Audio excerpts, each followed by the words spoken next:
Sri Lankan military rejects. Rawan Arraf is a lawyer and the Executive Director of the Australian Centre for International Justice and joins me now from Sydney. Now, Rawan, tell us more about this retired general and what he's accused of. Yvonne, just as you presented in the opening of the program, Jagath Jayasuriya was the security forces commander of the Vanni region, which saw the most horrific scenes of serious violations of international humanitarian law and serious violations of human rights law during the final stages of the war in Sri Lanka from 2007 until 2009. Following the end of the war, Jagath Jayasuriya was actually rewarded and appointed as Chief of Defence Staff of the Sri Lanka Defence Forces, eventually acquiring the appointed to the rank of general. And following his retirement from the army, he was then further rewarded by being appointed in several ambassadorial roles in Latin American countries, including Brazil, Colombia and Chile. And Rawan, rights groups accuse the Australian Federal Police of failing to investigate him when he visited in 2019. Will there be an inquiry into this, do you think?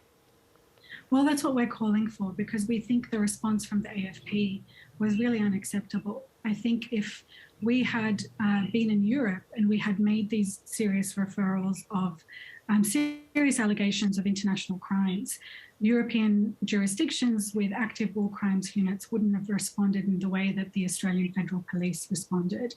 We had alerted them that he was coming. We had strong reason to believe that he was coming, and in the end, unfortunately, we were right and nothing happened. And Jayasuriya was able to roam freely in Melbourne and attend events in Melbourne and talk about the legacy of his war career, a career which, in wartime, which, as we alerted to, includes serious allegations of crimes. We're talking about attacks on hospitals in the Vanni region. Unfortunately, during the final stages of the war, no hospital or medical facility was spared from bombardment, shelling. There was allegations of use of white phosphorus and cluster munitions.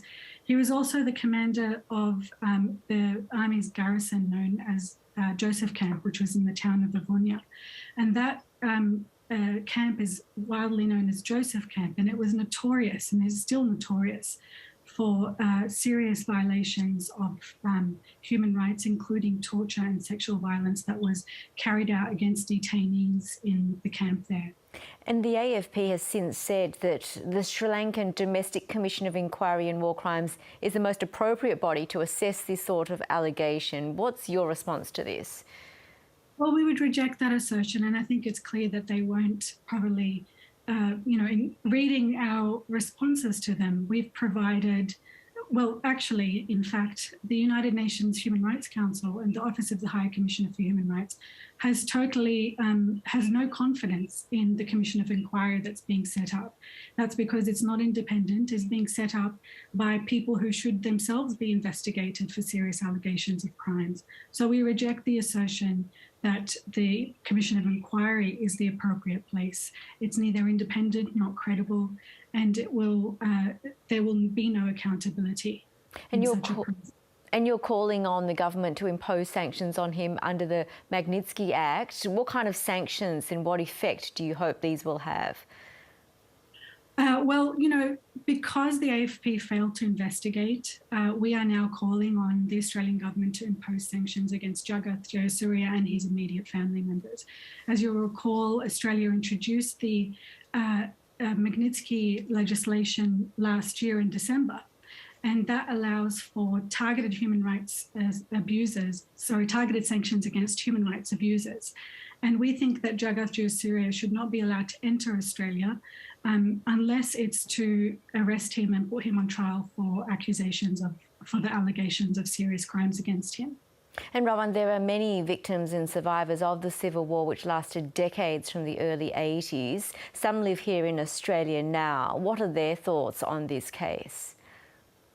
I mean, I think that they would be seriously traumatised by the fact that Australia had let in somebody who is directly responsible for the trauma and the crimes and the violations that they suffered.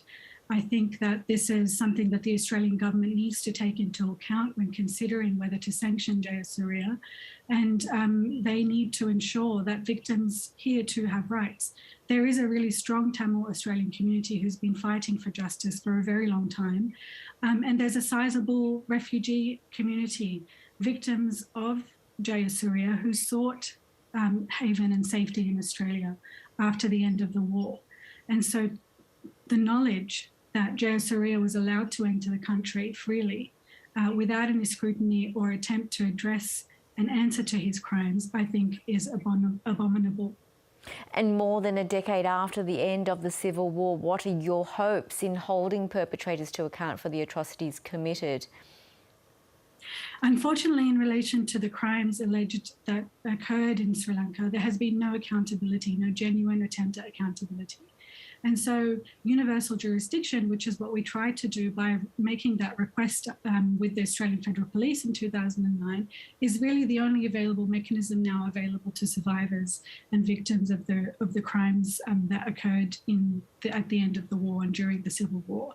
And so unless governments are willing and able to prosecute and put on trial individuals associated with these crimes, most primarily they are the Sri Lankan generals, then we need to look at other ways to undermine the impunity that these people continue to enjoy.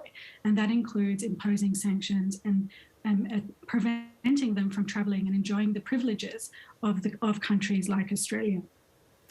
Rawan Arraf, thank you for joining us. Thank you very much. A record